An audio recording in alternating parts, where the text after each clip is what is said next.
Welcome back to Talking Europe on France 24. Today's topic is geographically far from Brussels, the Amazon rainforest, the lush ecosystem that covers 40% of South America, with its largest portion in Brazil. Now, it's a place that's home to many indigenous peoples, to 1 in 10 of our planet's known species. It's also known as the lungs of the Earth for its carbon-capturing properties.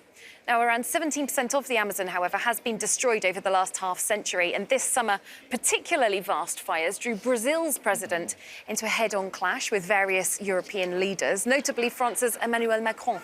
Now, it's been documented that farmers and loggers have been destroying the forest to expand economic opportunities, with the Brazilian president openly pledging at the United Nations General Assembly to reduce the size of protected indigenous territory and to open up such areas to commercial mining. Now, on today's programme, we're going to be asking what role, if any, the EU can or should have in halting these destructive fires.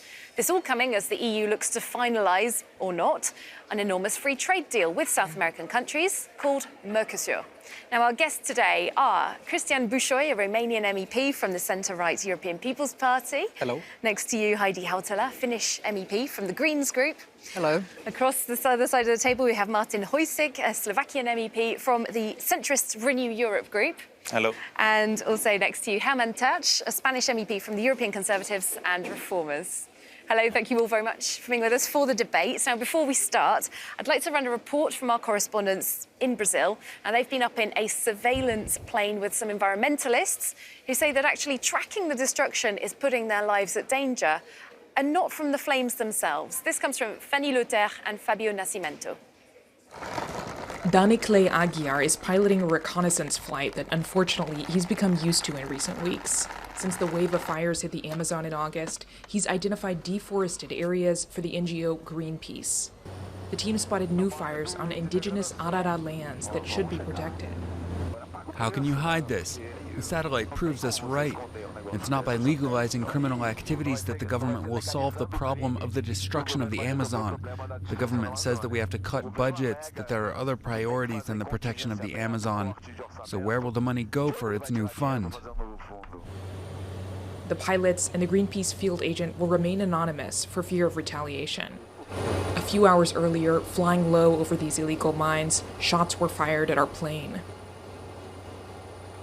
It's not an easy activity. You have to fly low to identify the machines used. Everything we do in the Amazon, we must be careful, because we're never safe from danger. Accused by Jair Bolsonaro of setting the fires, NGOs are targeted more than ever in the region. Below us, the Alto do Chão Nature Reserve was aflame just a few days ago. These two activist biologists helped the volunteer firefighters who were short on resources. They've since received threats. The firefighters arrived and we saw that these burned plots of land had already been prepared for sale. Many of the firefighters who are helping out are scared. The city helped us reach the fire, the regional government did too, but the federal government offered us no help. In this communication war between the government and international NGOs, it's often the local activists who pay the price, in a region where burning land is often a sign of corruption. Pará is the state where the most activists are killed in Brazil.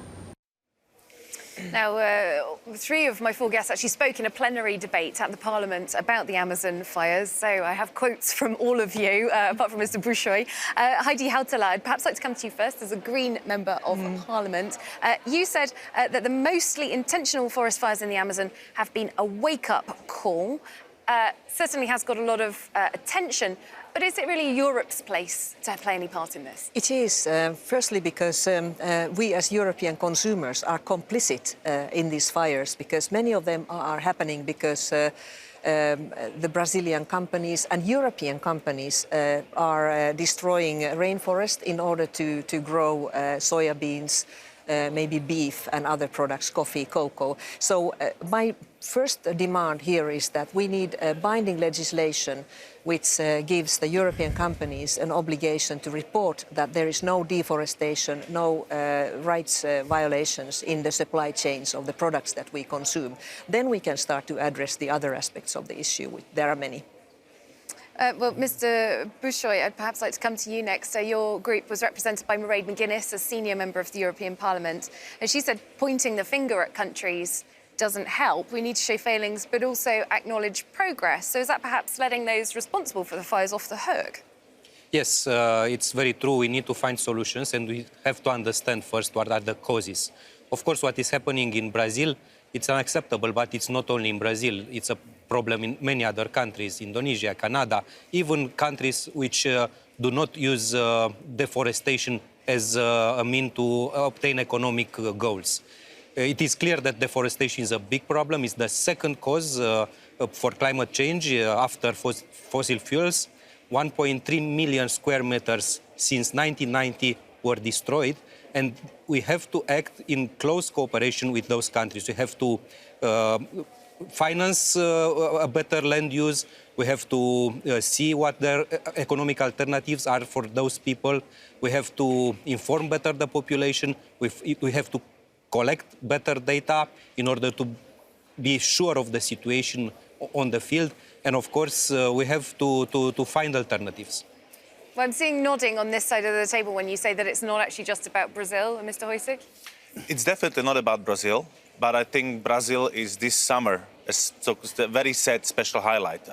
Next year it can be Indonesia, but let's not forget also about Siberia.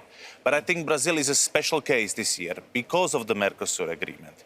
But what we need to make sure is that the Mercosur agreement, or because of the Mercosur agreement, we don't forget about the bigger picture. What I fully endorse is the fact that we really need to look at our policies in Europe on how they support deforestation across the You'd agree globe. with HEIDI HAUTALA there about the exports of beef, soy, for example? It's not just that. I agree with the exports from Brazil, but also other countries. You know, I know some of the former Greenpeace colleagues from Brazil, but equally been to Indonesia, and I know what our thirst from palm oil has caused there. I saw the same thing on the Lake Victoria in Africa, and I think it's about the EU policies, not just the trade policy, but also the agriculture policies, as well as the energy policies, to ensure that we don't cause or support deforestation around the world. Mr. Touch, you said in the debate Bolsonaro is being blamed for all the tragedy that's happening. Yeah, I think it's worrying how biased everything is about in this moment about Bolsonaro. We had the same 2005.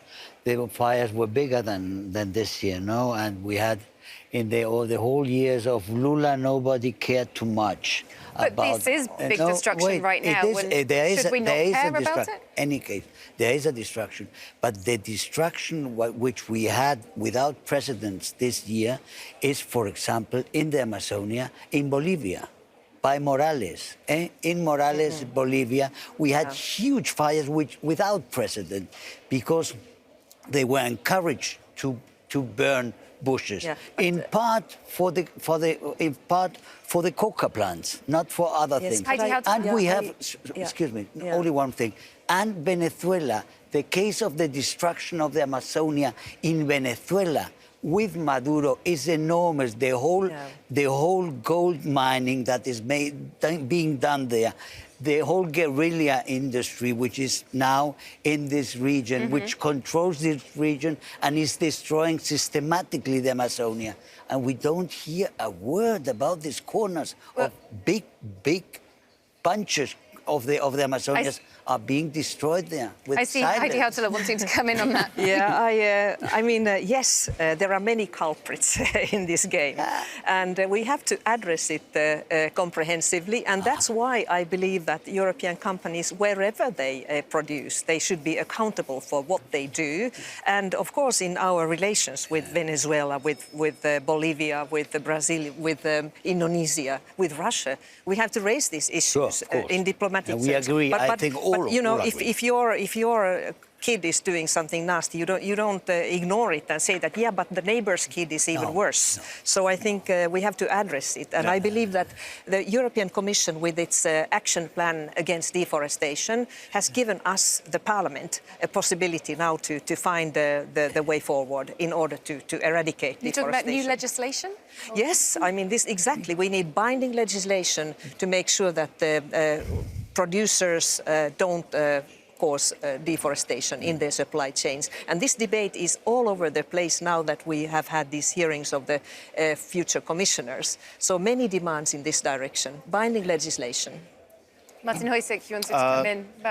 Two observations. One thing is, in terms of the legislation, yes, but for me, it's not about having necessarily another piece of legislation specifically addressing this, but we need to go horizontal. We need to ensure this lovely word called policy coherence. We have generally problem in Europe that one hand says we need to do this and the other hand does something else. Yeah. And this is what we need to address in deforestation, in dealing with the climate crisis and elsewhere. And one more note on Bolsonaro. Yes, there were big forest fires back in middle 2000s, but because of that, there was a pressure on the government and there was an action. What we see is a massive reverse of the trend. And what is especially worrying for me is the risks and the increased threats to the civil society, to the environmentalists, which are under threat across the world, but specifically now more and more in Brazil. In Venezuela. I wouldn't put the pressure only on European companies or the blame on European consumers. Of course, we have to change our behavior. Our companies should be more responsible, but it's not the answer only in their hands. We have to engage in an international dialogue. We have to give alternatives. We have to give incentives. We have to stop deforestation, but we have to give incentives for reforestation. I've been to the climate summit in New York, which was an excellent political momentum to support the fight against climate change. And one of the best stories which were appreciated there are the stories of some countries from African continent, but could be from anywhere, which are already implemented or they are planning big plans for reforestation. And this is something that we should support with European money and with European incentives. Sure, but I think Martin made a very good point by saying that people who defend forests are in danger. And that's why several groups in the European Parliament now want to highlight the importance of the work of Brazilian human rights defenders, because they are threatened. And we are dealing also with international crime, environmental crime. Murders, assassinations, and I don't ignore other countries in the world. It's not about Brazil only. In the Orinoco, they are killing systematically everyone who protects their own place, even. Yes. Even, I mean, the threat is general in many other places as well. I mean, that's why I complain a little bit about this focus on specifically now this man and that we have with the president. Well, we don't have a huge amount of time left, so we have talked about Mercosur. We haven't really explained it to our viewers who might not be au fait with that term. This is a draft free trade agreement that's taken close to 20 years to pull together.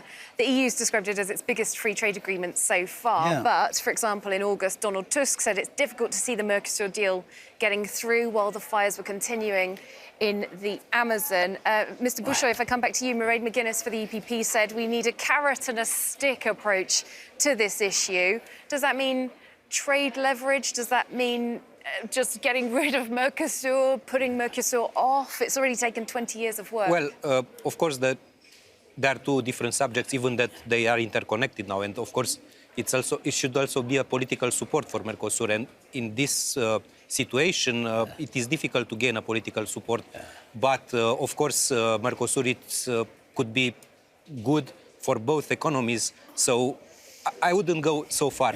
But I agree with the stick and the carrot. We discussed a lot about stick until now. I tried also to discover some carrots, give finance, incentivize the reforestation, give better land use. There are some people in Europe that don't want Mercosur. They don't say it, and they look for how they want to block. And maybe they use this. I'm one of them. Maybe, well, you say it, and they are, maybe they are. No, and there are reasons. By Macron, it's probably a pretext. I think we should take all these agreements, we should take them very sober, with time and with agreements. But we can't get this attitude of this neo-colonial European way of approach to the other. You think Europe is trying to order other countries around? I think we are patronizing everybody. I think, and I think this can backfire very soon. In what way? It's an arrogance that we have from Europe. I mean that towards other places who have enormous difficulties in other kind of issues, and we are disrespecting the development and the needs of these countries by the way we have the political approach we have to these countries. And that's continuously happening. So you believe that trying to uphold the human rights, the international conventions, the international treaties, demanding that they are being fulfilled by all parties, inclling us. That's very good. That's very good. Yeah, this is what we need to make sure let's do it. Let's do it in the right way and everywhere. Yeah, okay? but also in Cuba, and in Cuba, what is happening in Cuba is absolutely obnoxious. And nobody speaks there, and everybody's financing now. This is not true. Financing Cuba from the program from the European Union. We've only got 1 minute left. Yeah, I'd just like to say that we should be not so selective. This should not be a blame game. We're not worried about Brazil, Cuba, Venezuela. As such, we are worried about the autocrats who want to destroy the planet and the climate. And we are all bound by the Paris Agreement. So we have to defend Paris Agreement, the climate goals, also in our trade agreements. And this, for me, is the biggest debate at the moment. But is it not about keeping countries on side? Of course, but if you have autocrats who openly say that they don't care about Bolsonaro wants what to can destroy the planet. To say that is absolutely irrational. No, I think it's not irrational. Bolsonaro doesn't want to destroy the planet. He hasn't. Paris Agreement is crucial, it's very important, but before going to these countries, we have to convince big players to be part of Paris Agreement. Strong countries, big polluters. All right, unfortunately, we have run out of time. Thank you all for taking part in this lively debate. Christian Burshoy, Heidi Hautala, Martin HOJSIK and Herman Tertsch, thank you all. Thank you. Thank you. Thanks to our viewers as well for watching. We will see you very soon for more European news on France 24.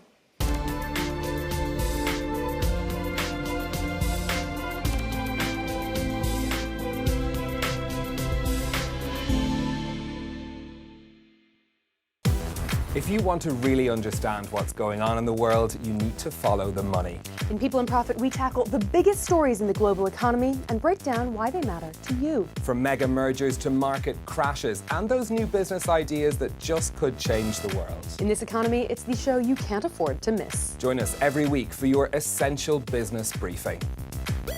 People and Profit on France 24 and France24.com.